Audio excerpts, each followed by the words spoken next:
What's up, guys? My name is Ron from Comics and Stuff, and today we're just gonna go over the whole Pulse Con event because personally I think it was their greatest event yet.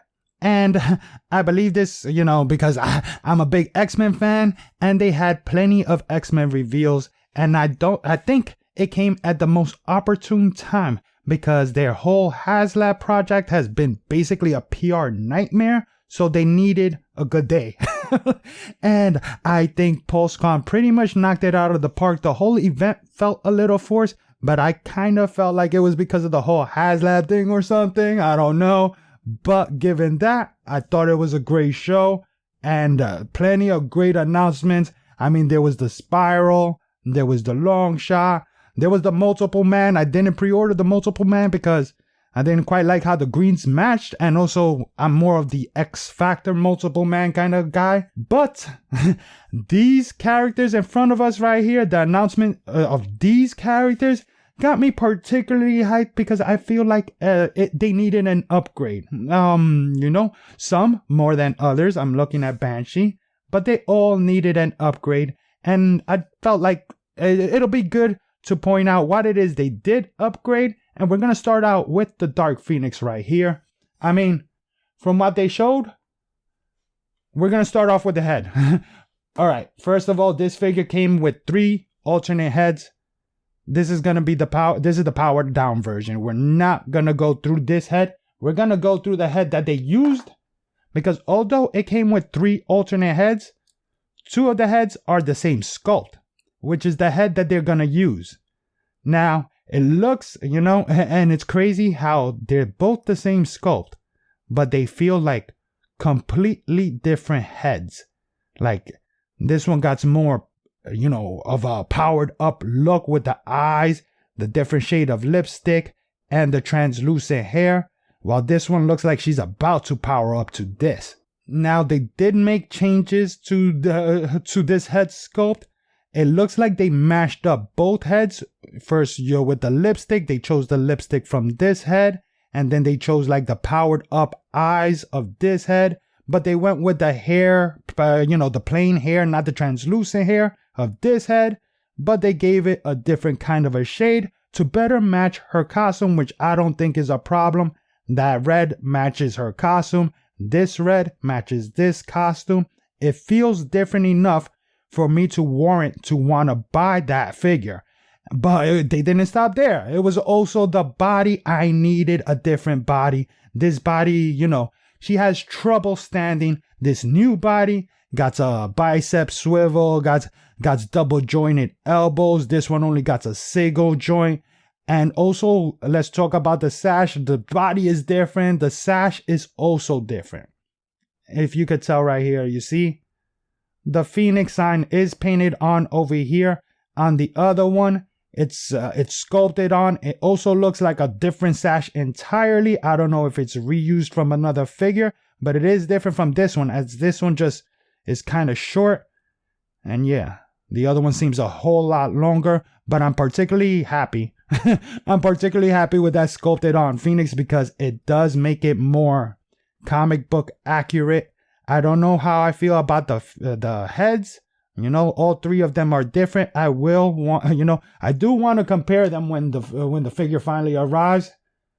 But I think it's a figure that was sorely needed because it's super rare and it's super expensive. So anybody that wants to have a Dark Phoenix now got that option. And people who had this Dark Phoenix now got also a different body, a better body, and also 2 of these, if you guys still got this, like, yeah, it took me a while to find this, but now that I have 2, it will make my Dark Phoenix look even better, 1 on each hand. But now that we went through the Phoenix and the differences on her, let's go with Cyclops, because this is also a figure that I think sorely needed an upgrade just because of this. Look how it already is. These keep falling. It's a hassle for this. The belt keeps getting unplugged whenever I want to sit him down or something like that. So all of these things being sculpted onto the character itself is a huge plus in my book. And also he got better articulation. I mean, butterfly joints, everything, double jointed elbows. Of course, this one got the jacket. I don't mind the jacket look, but I still don't like these floating pieces. I don't like the Bucky Cat body no more. And the head sculpt, even though I like this head sculpt, I mean, it's not a bad head sculpt. The new one looks great. Of course, this one came with alternate heads. I believe the new one doesn't, but it looks like a perfect Cyclops. And it's sad because I've been enjoying the X-Men animated boxed figures, and they look fantastic on my shelf. Knowing that this Cyclops is the last one for a while at least, it saddens me a little bit because I was expecting a Magneto, you know? Like, we got a bunch of heroes. I don't think we have enough villains from the X-Men animated series. But hey, man, at least they announced the Spider-Man animated series box sets. I am looking forward for that, but I wish they kept going with the X-Men. Anyway, speaking of, you know, X-Men, let's go with a character that I think is, let's put Cyclops over here. A character that I think is perhaps the most underrated X-Men of all time. I mean, time and again, Banshee is like the Derek Jeter to the X-Men. He steps up. When you need a clutch moment, he steps up. And I'm happy that they announced finally a new Banshee. Now, it's not, I prefer the green and yellow one. I do. But that being said, the blue and yellow one, although it's not the exact same costume as the one that he wore in Generation X, blue and yellow was still his color of choice when he was in that team, when he was leader of that team, of leading the next generation of X-Men. I mean, underrated. But yeah, those colors, you know, it got a special place in my heart. The blue and yellow, I don't mind. And I'm just happy that we're getting a new Banshee. I mean, that was my reveal of the whole Pulse Con. That was my favorite one out of the whole Pulse Con. Which one was yours? Let me know in the comments. I did also enjoy the Iron Man. I mean, for real, the Iron Man was really good. It's super nostalgic. That's Marvel vs. Capcom 2. I wish they would make Marvel vs. Capcom 2 like box sets or something, or X-Men vs. Street Fighter. That would be good. But man, I need that Iron Man as well. Let me know what was your favorite, guys. Sorry for interrupting the video, guys, but as I was putting the finishing touches to this video, news broke out that Madelyne Pryor is the second tier to the Haslab Ghost Rider Hellcharger. Now, the second tier, I mean, she's revealed second, but is now somehow the first tier. With 10,000 backers needed, only 1,000 away from the 9,000. She's tier number 0, revealed second. You know what this is, guys? They saw our pre-orders from, you know, I wanted to save this.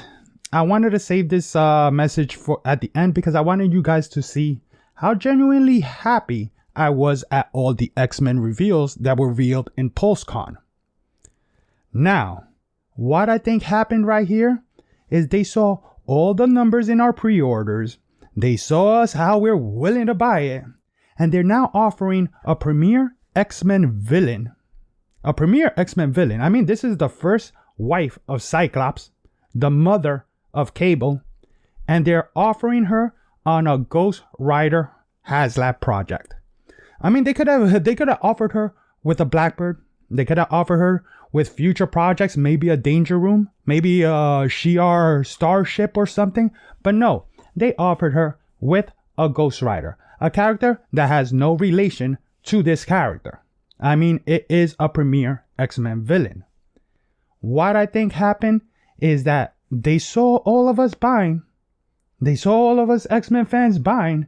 And they were like, what can we do to bring this over the hump? What can we do to push this Haslab project past 9,000? I mean, if it finishes at 8,000, it's a complete failure. But what if it's right there at the precipice during the end date? You know the X-Men fans are gonna back it just to get that Madelyne Pryor, and then it'll go through that hump. And then people will start FOMOing in because, again, they want to get the Mephisto. They're feeding this FOMO culture, and it's not a good business practice, guys.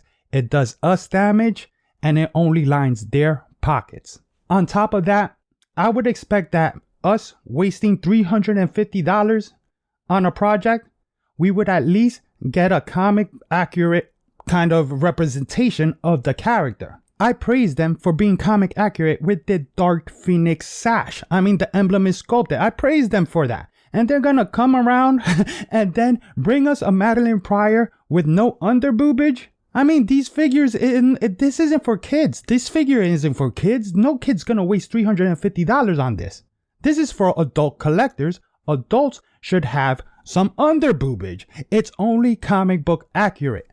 Anyway, guys, I did want to chime in my 2 cents on that subject because, again, it seems like they're taking advantage of us. It seems, and it's blatant. I mean, after the pre-order numbers came out, they were like, push that Madelyne Pryor button, and boom, they did. I hope you guys don't fall for it. My name is Ron from Comics and Stuff.